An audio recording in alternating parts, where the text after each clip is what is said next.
Demain, j'ai décidé d'aller visiter les chutes du Carbet et la cascade aux écrevisses.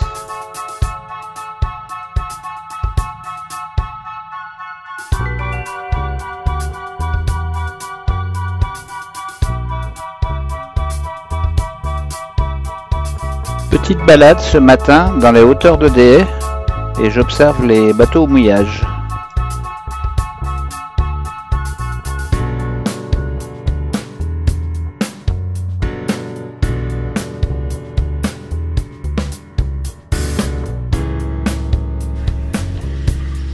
Aujourd'hui, je vais vous parler d'un petit truc, une astuce que j'ai trouvée pour éviter de transporter des packs d'eau gazeuse.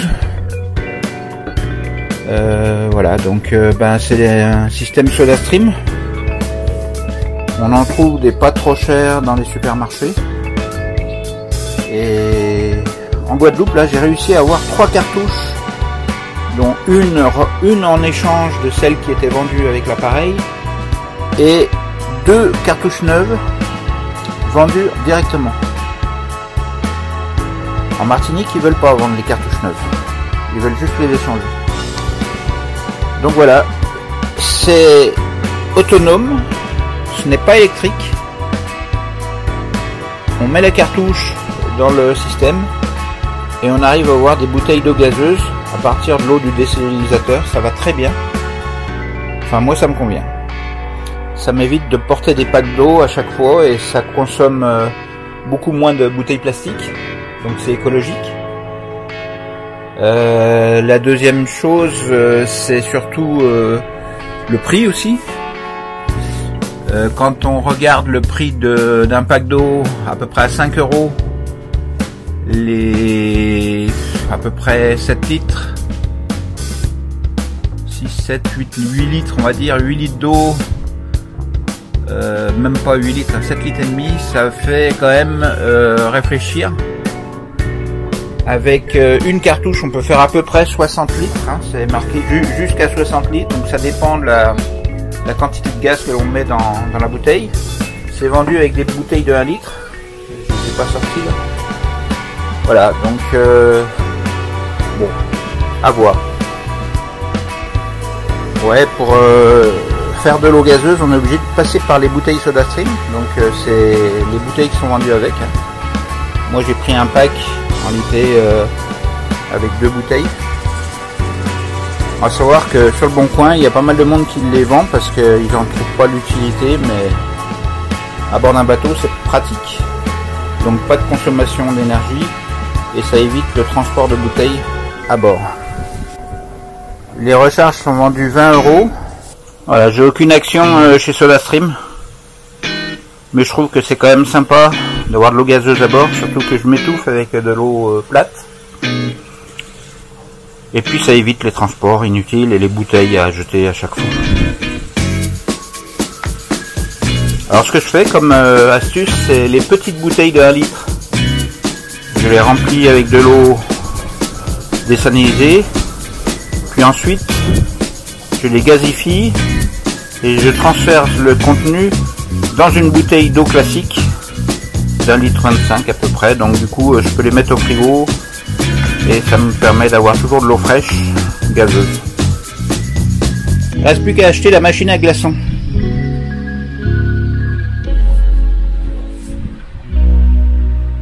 Aujourd'hui il y a un peu de vent. Bon. Là je suis en train de réparer ma grand voile.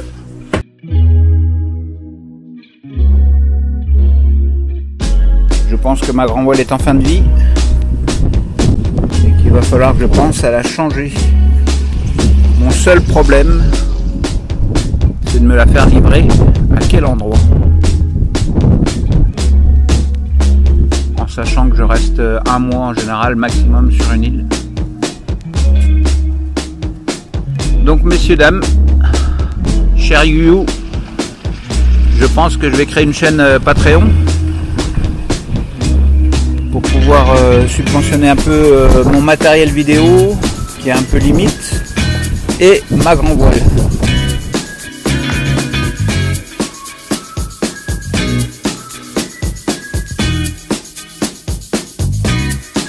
Voilà, j'ai découpé de la toile pour pouvoir réparer ma grand voile. J'ai deux bouts rectangulaires. Celui-là, j'ai déjà mis du scotch double face autour. Et là, je vais mettre du scotch double face donc autour pour pouvoir le positionner et ensuite le coudre. Et là, je suis obligé de le coudre à la main pour la simple raison, c'est que la machine à coudre ne va pas à l'endroit où je veux coudre. Donc pour la mise en place, c'est pas très compliqué. Il suffit de bien positionner le scotch en bordure.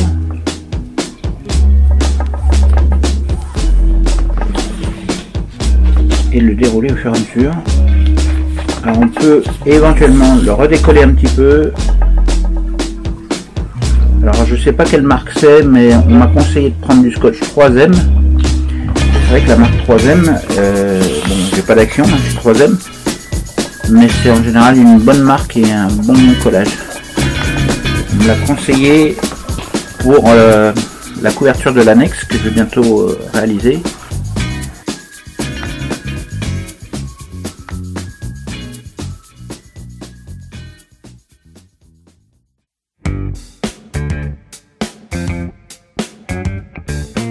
J'ai décroché la grand voile du côté mât, là où elle est déchirée. J'ai mis en place la machine à coudre sur la déchirure. Voilà, avec ma Toyota, j'ai cousu toute la déchirure bord à bord. Cette machine, elle fait vraiment des miracles. La machine est posée sur le bout du roof en dévers. Bon, faut oser dans la vie pour arriver à quelque chose. Voilà la couture, effectuée en plusieurs passes et en point serré, en zigzag. Et là, regardez le bateau comme il bouge. Et ben, je peux vous dire que c'est pas facile de coudre dans ces conditions. Alors, il y a de la houle de travers, le vent de face bien sûr. Donc là ça bouge pas trop, mais tout à l'heure ça bougeait sérieux. Là je viens de coudre un premier triangle pour renforcer la partie côté boîtier qui tient le jonc et la sangle qui tient le jonc aussi. Et bien sûr cousu à la main.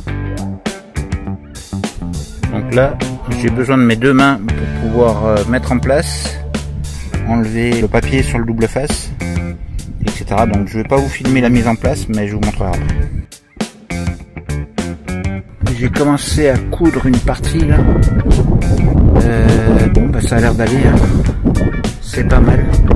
On va dire que c'est correct.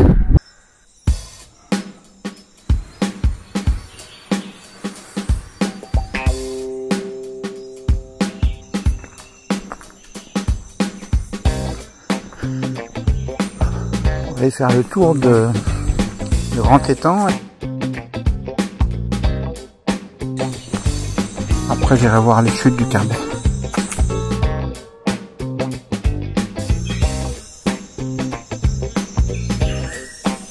La taille des fougères.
Je rejoins le sentier qui mène à la deuxième chute du Carbet.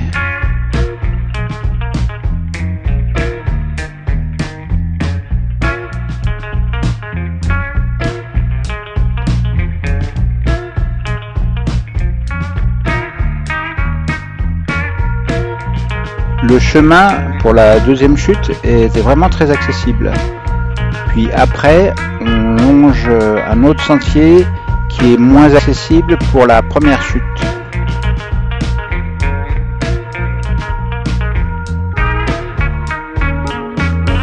Environ 20 minutes de marche pour arriver à la deuxième chute.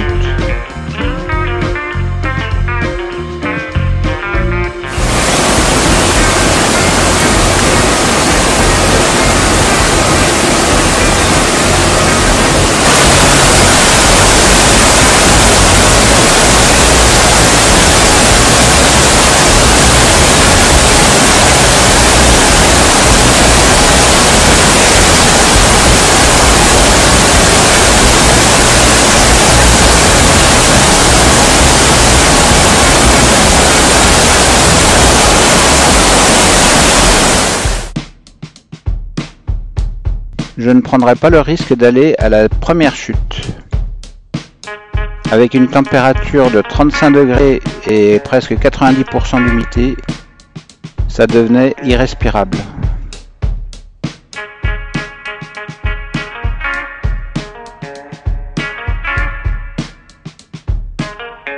Je continue ma route vers la route de la traversée.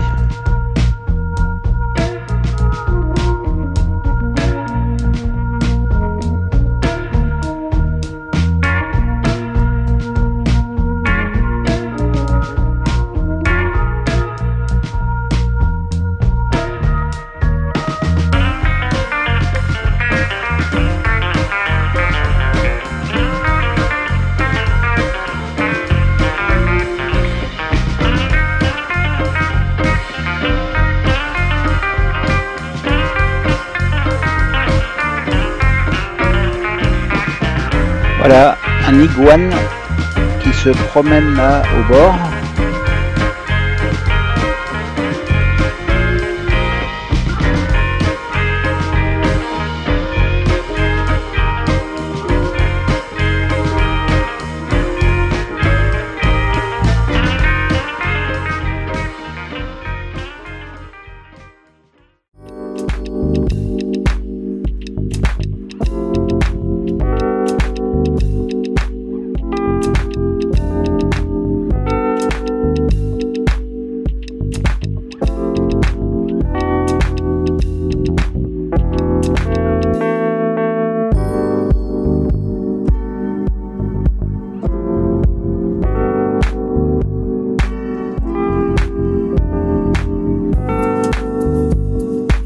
Nous sommes à Capesterre.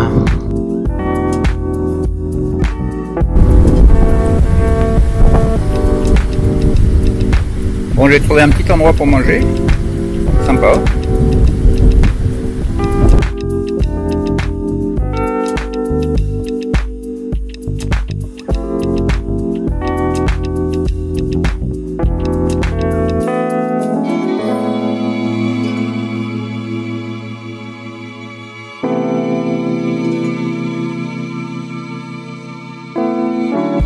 Au large, on peut apercevoir plein de hauts fonds.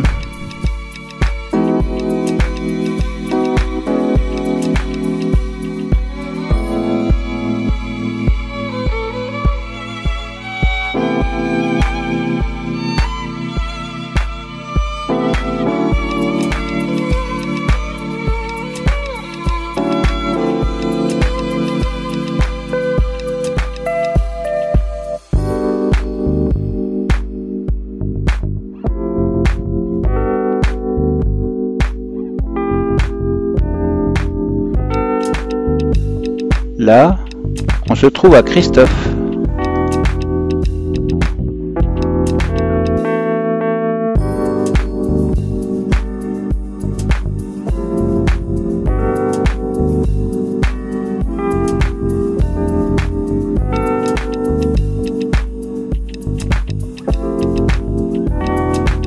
Direction la plage de Saint-Clair.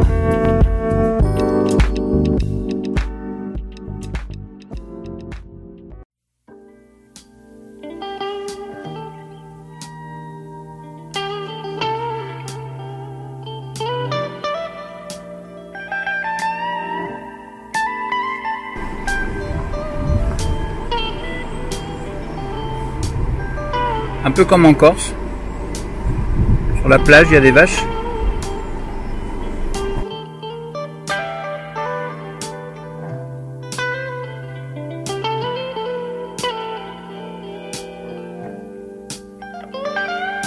Alors là, on peut voir le désastre. Les algues qui sont échouées sur la plage, il y en a un paquet. Hein.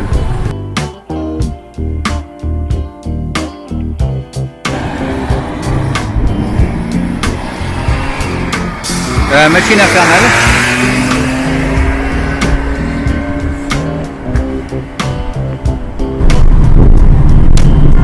Là, c'est la route de la traversée. Elle passe vers la cascade aux écrevisses et vers la maison de la forêt aussi.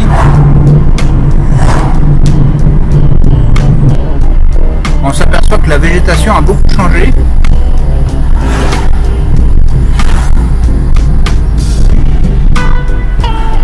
Il y a beaucoup plus de fougères ici.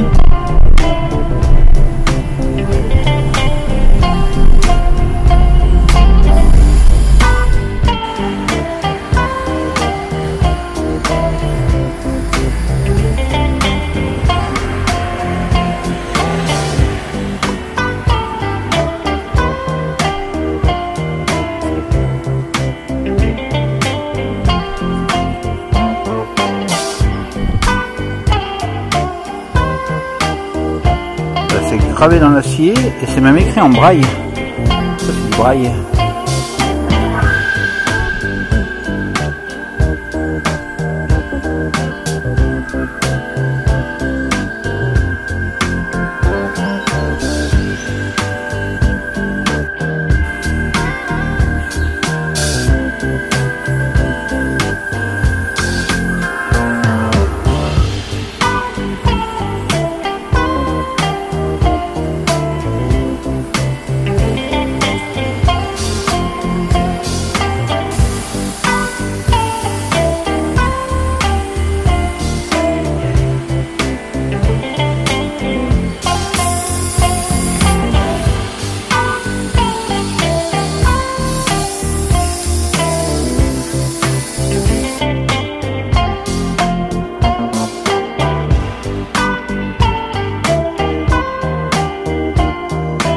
Là, on arrive à la cascade des écrevisses.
Des fougères, plein de fougères.